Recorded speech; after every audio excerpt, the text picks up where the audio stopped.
उसके फादर एक सेक्सोलॉजिस्ट होते हैं जो कि हमेशा घर पर रहकर अपनी बीवी की टांगे उठाया करते थे। इसके बाद हम लोग साइमन की मॉम को देखते हैं जो कि काफी बीमार है। साइमन के फादर उसकी मॉम से बातें कर रहे थे, तभी उसकी बीवी उससे ये कहती है, आपने हमेशा मुझे घोड़ी बनाकर मेरे कुएं से पानी निकाला है और मैं चाहती हूँ आज फिर से आप वैसा ही करें। साइमन का फादर कहता है, तुम्हारी तबीयत बहुत खराब है और ऐसी हालत में अगर हम लोग वो सब करेंगे तब तुम्हारी तबीयत और भी खराब हो सकती है। लेकिन उसकी बीवी ये कहती है, मेरी ये आखिरी इच्छा है, जिसके वजह से साइमन के फादर को उसकी बात माननी पड़ती है। और इसके बाद ये लोग भयंकर घपाघप करते हैं। वो लोग इतने भयंकर तरीके से घपाघप कर रहे थे कि उनकी आवाजें बाहर तक आ रही थी। साइमन भी उनकी आवाजों को सुनता है और वो दरवाजे से उन्हें देखने लगता है। साइमन का फादर अपनी बीवी को ऐसा पेलता है कि उसके पानी के साथ साथ आत्मा भी निकल जाती है। अब साइमन की मॉम की डेथ हो चुकी थी। इसके बाद उसका फादर बाहर आता है और वो साइमन को उसकी मॉम के पास लेकर जाता है। यहाँ वो अपने बेटे को कामा सूत्र की बहुत सारी बुक्स दिखाता है और वो कहता है, अब मैं तुम्हें औरतों को सेटिस्फाई करने की ट्रेनिंग दूंगा,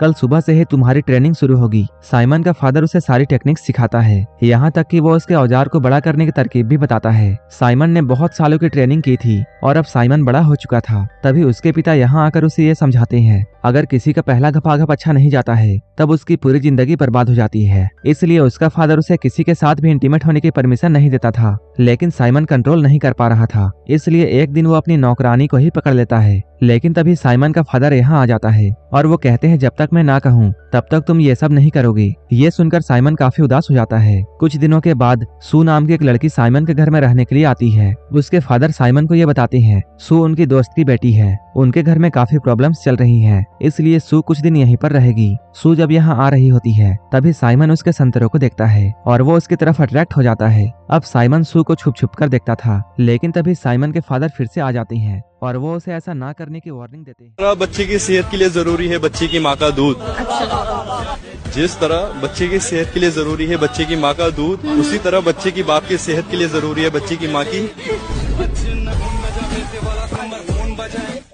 लेकिन साइमन तो एक नंबर का ठरकी था। एक दिन जब सू उसके कमरे में आकर कुछ पढ़ रही होती है तभी साइमन अपने छोटे चेतन को पकड़कर अपनी हाथ की शक्ति दिखाने लगता है। रगड़ रगड़ कर साइमन अपने छोटे चेतन को अनाकोंडा बना देता है और ठंडे फर्श पर गर्मा गर्म क्रीम गिराता है। सू जब यहाँ से गुजर रही होती है तभी सू का पैर साइमन के क्रीम पर आ जाता है और वो फिसलकर गिर जाती है। साइमन भी इस मौके का फायदा उठाता है और वो जल्दी से उसे उठाने के लिए जाता है। सू जल्दी से यहाँ से उठकर शर्माकर भाग जाती है। अब साइमन सू को याद करके हाथ गाड़ी चलाता है। एक बार वो सू को चुपके से नहाते हुए देखता है। वो देखता है सू भी अपने हाथों से अपने आप को प्लेजर दे रही है। तभी साइमन सोचता है, हम दोनों को एक दूसरे की जरूरत है, इसलिए अब हम दोनों को मिलने से कोई भी नहीं रोक सकता है। इसके बाद वो बाथरूम के अंदर चला जाता है। सू भी उसे यहाँ देखती है। इसके बाद ये लोग यहीं पर अपनी पेलन क्रिया शुरू कर देते हैं और ये लोग अब रोज काफी बार घपाघप किया करते थे। अब साइमन को उससे प्यार हो चुका था। एक बार जब साइमन सोकर उठता है तभी उसे सू का लेटर मिलता है। वो उस लेटर में ये लिखती है, मैं एक प्रोस्टिट्यूट हूँ और तुम्हारे फादर ने मुझे तुम्हारे साथ रहने के लिए पैसे दिए थे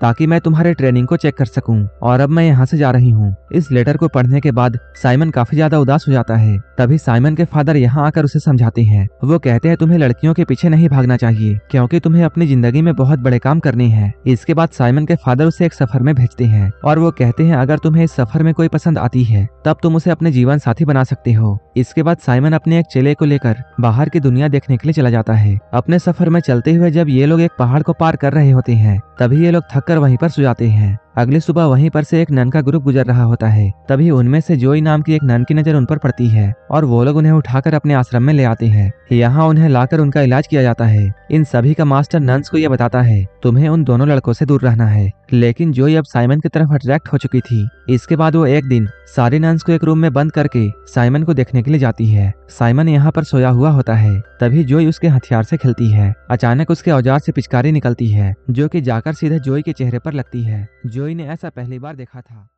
खेत में मैंने अपने बॉयफ्रेंड को गाड़ दिया और मुझे ऐसा करते हुए दो लड़कों ने देख लिया तो मैंने उन दोनों को भी गाड़ दिया। क्योंकि जोई को बचपन में ही यहाँ लाया गया था। जोई ने पहली बार ऐसा कुछ देखा था, इसलिए वो बहुत डर जाती है। और वो चिल्लाती है, सांप ने मेरे मुंह पर जहर छोड़ दिया है। इसके बाद वो डरकर यहाँ से भाग जाती है। इसके बाद जोई प्रार्थना घर में जाती है और वो प्रार्थना करते हुए ये बोलती है, वो हमेशा एक नॉर्मल लड़की बनना चाहती थी, लेकिन उसके माँ और बाप के मौत के बाद उसके मास्टर ने जबरदस्ती उसे नन बना दिया था। वो कहती है, साइमन मुझे काफी ज्यादा पसंद है, लेकिन मैं ये बात उससे कभी नहीं कह पाऊंगी। लेकिन साइमन भी उसका पीछा करते हुए यहाँ तक आ चुका था और वो जोई की सारी बातों को सुनता है। जोई जब साइमन को अपने पीछे देखती है तब वो बहुत घबरा जाती है। तभी साइमन उसके पास आकर उसे पकड़ लेता है और वो कहता है, मैं भी तुम्हें बहुत पसंद करता हूँ। ये लोग यहाँ पर घबाघब करने ही वाले होते हैं, लेकिन तभी साइमन का नौकर यहाँ आ जाता है। तभी जोई शर्माकर यहाँ से भाग जाती है। इसके बाद साइमन अगले दिन अपने सफर पर निकल जाता है। साइमन के यहाँ से जाने के बाद जोई को उसकी बहुत याद आती है। इसके बाद वो अपना भेष बदलकर उसके पीछे पीछे चल देती है। जंगल में उसे कुछ लोग मिलते हैं। जोई पूछती है, क्या तुमने दो आदमियों को यहाँ से जाते हुए देखा है? लेकिन वो बदमाश जब जोई को अकेले जंगल में देखते हैं तब उनका मन बहक जाता है। वो लोग कहते हैं, हाँ हम लोगों ने उन दोनों को देखा है, चलो हम लोग तुम्हें उनके पास लेकर जाते हैं। हम लोग इधर साइमन को देखते हैं जो कि उसी जंगल में भटक रहा होता है। तभी उसे जोई की चिल्लाने की आवाज सुनाई देती है। इसके बाद वो जल्दी से जाकर उस जगह पर देखता है जहाँ से चिल्लाने की आवाज आ रही थी। तभी वो यहाँ जोई को पाता है जिसके साथ तीन बदमाश जबरदस्ती कर रहे होते हैं। यहाँ आकर साइमन इन तीनों को मारता है। इसके बाद जोई साइमन के गले लग जाती है और वो उससे कहती है, मैं तुमसे बहुत प्यार करती हूँ। साइमन कहता है, मैं भी तुमसे बहुत प्यार करता हूँ। इसके बाद ये लोग यहीं पर इंटीमेट होते हैं। कुछ दिनों के बाद साइमन को यह खबर मिलती है कि उसके पिता की तबीयत बहुत खराब है, इसलिए वो जोई को लेकर अपने पिता से मिलने के लिए जाता है। वो अपने पिता के पास जाकर ये बताता है, जोई एक बड़े खानदान से है और हम लोग जल्द ही शादी करने वाले हैं। उसके फादर उसकी बातों को मान लेते हैं। इसके बाद इन दोनों की शादी होती है। आज इन दोनों का सुहागरात होता है। तभी साइमन का फादर उसके पास आकर उसे घोड़े की पावर वाली दवाई देता है। उस दवाई को खाने के बाद साइमन का छोटा चेतन अनाकोंडा बन जाता है। इसके बाद ये दोनों सुबह तक पेलन क्रिया में लगे रहते हैं। साइमन के फादर की मौत अबे तू कितना भी एक्सरसाइज कर ले, तेरा पेट कम नहीं होने वाला। एक्सरसाइज थोड़ी कर रहे हो। तो जाती है और सारी जिम्मेदारी अब साइमन पर आ चुकी थी। साइमन एक बार अपने नौकर के साथ अपने दोस्त के घर में गया होता है। तभी नौकरानी यहाँ उनके पीने के लिए कुछ लेकर आती है। उस नौकरानी को देखकर राजा उसकी तरफ अट्रैक्ट हो जाता है। तभी राजा की बीवी यहाँ आती है और वो उस नौकरानी को एक जोरदार थप्पड़ मारती है, क्योंकि उस नौकरानी की वजह से राजा का ध्यान अपनी बीवी से हट गया था। जब साइमन झील के किनारे बैठा हुआ था तभी साइमन को वही नौकरानी दिखती है जो कि यहाँ पर रो रही होती है। जब साइमन उससे रोने की वजह पूछता है तब वो कहती है, आज उसकी मालकिन ने उसे खाने के लिए कुछ भी नहीं दिया है। साइमन को यह सुनकर बहुत बुरा लगता है, इसलिए वो उसे खाना खिलाता है। वो उससे कहता है, अगर तुम चाहो तो मेरे साथ मेरे घर पर रह सकती हो और वहाँ तुम्हें कोई परेशान नहीं करेगा। वो नौकरानी साइमन को हाँ कह देती है। साइमन उससे कहता है, मैं जल्द ही तुम्हें लेने के लिए वापस आऊंगा। इसके बाद साइमन यहाँ से चला जाता है। अब साइमन अपने चेले के साथ एक ठुकाई केंद्र में जाता है। वहाँ उसे अपने दोस्त की बीवी मिलती है जो कि यहाँ की मालकिन थी। वो दिन में राजा की पत्नी की तरह रहती थी, लेकिन जैसे ही रात होती थी वो यहाँ अपना कारोबार संभालने आ जाती थी। वो यहाँ साइमन को ये बताती है, हमारे ठुकाई केंद्र में एक दिन में बस एक ही बुकिंग होती है और आज की बुकिंग तुम्हारे चेले को मिल चुकी है, इसलिए आज तुम्हारा कुछ भी नहीं हो सकता है और तुम कल आना। इसके बाद साइमन उदास होकर यहाँ से जाने लगता है। तभी रास्ते में जाते हुए उसे एक आदमी मिलता है। उस आदमी से बात करते हुए साइमन ठुकाई के अंदर में जो भी कुछ हुआ उसके बारे में उस आदमी को बताता है। लेकिन तभी अचानक कुछ आदमी यहाँ आकर साइमन पर हमला कर देते हैं। साइमन ने बहुत सालों से ट्रेनिंग किया था, इसलिए वो इन सभी आदमियों को मार देता है। लेकिन तभी एक आदमी दूर से साइमन को बेहोशी वाला तीर मार देता है, जिसकी वजह से साइमन यहीं पर बेहोश हो जाता है। ये लोग साइमन को पकड़कर एक औरत के पास लेकर जाते हैं। वो औरत अपने चेलों से ये कहती है, तुम लोग साइमन का हथियार काट दो। साइमन कहता है, तुम ऐसा मत करो, क्योंकि मैंने अपने हथियार से बहुत औरतों को संतुष्ट किया है। वो औरत कहती है, अगर ऐसी बात है तो चलो एक शर्त लगाते हैं, अगर तुमने मुझे सेटिस्फाई कर दिया तब मैं तुम्हें जाने दूंगी, और अगर तुम ऐसा नहीं कर पाए तब तुम्हारे औजार को काट दिया जाएगा। साइमन अपनी पूरी जान लगाकर घपाघप करता है। साइमन के पेलन क्रिया को देखकर वो औरत बहुत खुश होती है। इसके बाद वो औरत अपना मास्क उतारती।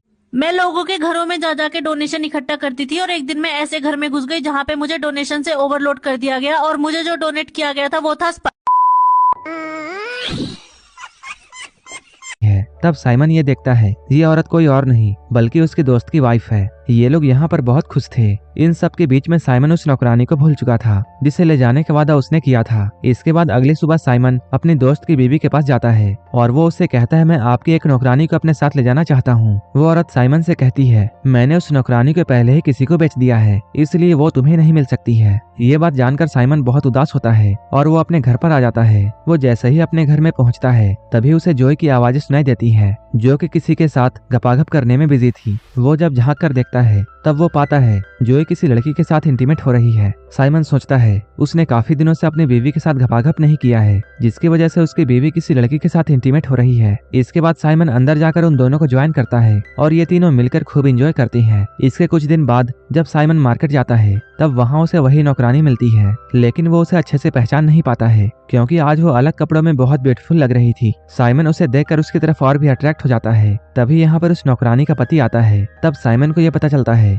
ये तो एक शादीशुदा औरत है। साइमन उदास होकर अपने घर में आता है और इन सारी बातों को अपनी एक नौकरानी को बताता है। वो नौकरानी कहती है, मेरी भी एक बेटी है जो कि देखने में काफी खूबसूरत है, अगर आप कहेंगे तब मैं उसे तैयार कर ले आऊंगी। साइमन ये बात सुनकर जल्दी से हाँ कहता है। वो नौकरानी जब अपनी बेटी को बुलाती है तब साइमन देखता है वही नौकरानी है जिसे साइमन बहुत पसंद करता है। उस नौकरानी को अपने सामने देखकर साइमन इतना ज्यादा एक्साइटेड हो जाता है कि वो उसके माँ के सामने ही उसके साथ गपागप कार्यक्रम शुरू कर देता है। जब ये लोग ये सब कर रहे होते हैं तभी वो नौकरानी कहती है उसका पति उसका घर में वेट कर रहा होगा, अगर वो घर लेट से पहुंचेगी तब उसका पति शक करेगा, इसलिए अभी मुझे जाना होगा, तुम रात में मुझसे मिलने के लिए आना जब मेरा पति सो रहा होगा। इसके बाद साइमन रात में उससे मिलने के लिए जाता है और वो नौकरानी अपने सोए हुए पति के सामने ही साइमन के साथ काम क्रिया शुरू कर देती है। अब वो नौकरानी अपने पति को रास्ते से हटाना चाहती थी, इसलिए वो अपने पति को जहरीला खाना खिलाती है। उस खाने को खाने के बाद उसका पति मर जाता है और अब साइमन को रोकने वाला कोई नहीं था। इसके बाद साइमन उस नौकरानी से शादी कर लेता है। अब साइमन के पास 2 बीवियां थी